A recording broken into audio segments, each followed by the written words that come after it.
Hello everyone, আমার নতুন একটি ভিডিওতে তোমাদের সকলকে ওয়েলকাম।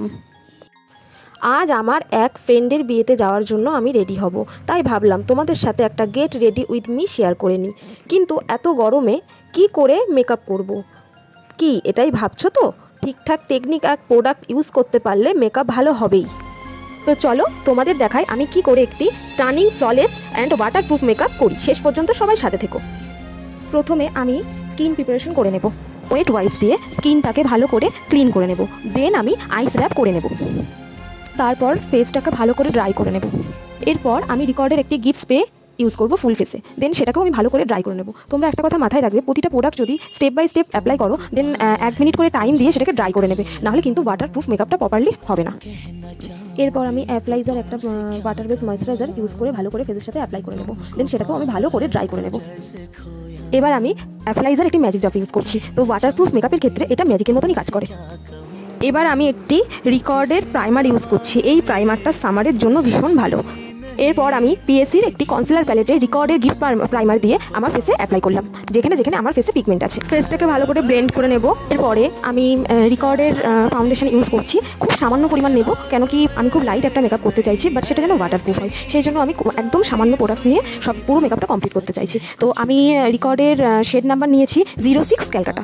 ওটা আমার স্কিন টোনের সাথে একদম ঠিকঠাক। আমার খুব বেশি সাদা মেকআপ পছন্দ হয় না, তো সেই জন্য আমি একদম আমার স্কিন টোন ওয়াইজ ফাউন্ডেশনটা অ্যাপ্লাই করছি। আমার ফেসটা হাইলাইট করেছি ফরএভার 52 এর কনসিলার দিয়ে, কিন্তু শেড নাম্বারটা আমার এই মুহূর্তে মনে নেই। তোমরা যদি শেড নাম্বার জানতে চাও আমাকে কমেন্ট করো, আমি তোমাদের শেড নাম্বারটা দেখে বলে দেবো। ফেসে আমি আরেকবার গিফট স্প্রেটা স্প্রে করে নেব। দেন আবার এটাকে ভালো করে ড্রাই করে নেব। এরপর আমার মেকআপটাকে আমি সেট করে নেব একটি সেটিং পাউডার দিয়ে। আমি পিএসসির সেটিং পাউডার, তোমরা লুজ পাউডারও বলতে পারো, আমি ইউজ করেছি। এরপর আমি ফুল ফেসটা ডাস্ট আউট করব। দেন আমি তার জন্য ইউজ করেছি ফরএভার 52 এর একটি কম্প্যাক্ট। ওয়াটারপ্রুফ মেকআপের ক্ষেত্রে এই পার্টটা মাস্ট।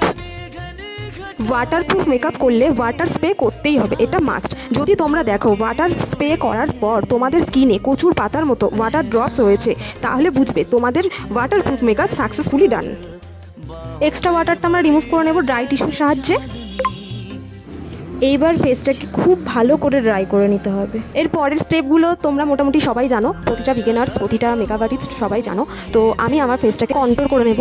দেন ব্লাশার, হাইলাইটার, দেন স্প্রে দিয়ে আমার মেকআপটা আমি কমপ্লিট করব। আমি খুব নর্মাল একটা শাড়ি অ্যাকর্ডিং আই মেকআপ করে নিয়েছি। তো তোমরা যদি আই মেকআপের টিউটোরিয়ালটা দেখতে চাও অবশ্যই আমাকে কমেন্ট করো, আমি চেষ্টা করবো তোমাদের এই টিউটোরিয়ালটা শেয়ার করার। আচ্ছা, এইবার তোমরাই বলো এই মেকআপ টিউটোরিয়ালটা দেখে তোমাদের কেমন লাগলো, আর তোমাদের যদি সত্যি ভালো লাগে বা এতটুকু হেল্পফুল হয় প্লিজ আমাকে জানাতে ভুলো না।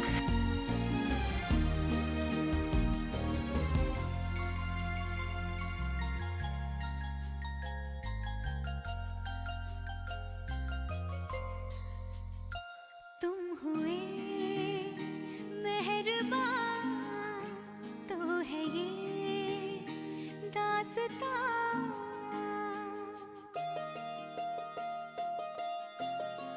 আর এই রকম মেকআপ টিউটোরিয়াল বা মেকআপ নলেজ নেওয়ার জন্য অবশ্যই আমাকে ফলো করে রেখো।